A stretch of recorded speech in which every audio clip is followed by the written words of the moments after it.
ఈ కోడింగ్ స్కిల్‌కి సంబంధించి పిల్లలు ఏ విధంగా సర్వైవ్ అవ్వచ్చు అంటారు?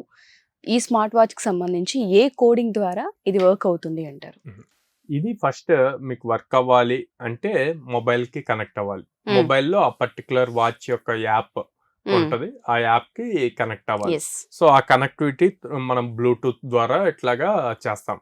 చేశాక అది రీడ్ అవ్వాలి. డేటా అన్నది రీడ్ అవ్వాలి. సో, ఫర్ సపోజ్ మీరు ఇందాక కాల్ చేశారు.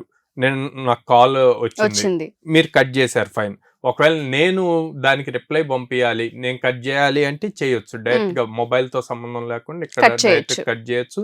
ఆర్ సమ్ క్విక్ రిప్లై ఇవ్వచ్చు అనమాట. మెసేజ్ కూడా ఇవ్వచ్చు. అదే మీరు వాట్సాప్ మెసేజ్ పంపించినా కూడా ఆటోమేటిక్ గా నేను కొన్ని ఫిక్స్డ్ మెసేజెస్ పెట్టుకొని వాటిని రిప్లై ఇవ్వచ్చు. ఆర్ ఎల్స్ నేను టైప్ చేయొచ్చు ఇందులోనే. ఆ ఫెసిలిటీ ఉంది. వాచ్ లోనే డైరెక్ట్ గా నేను ఫోన్ లో టైప్ చేసినట్టు టైప్ చేయొచ్చు.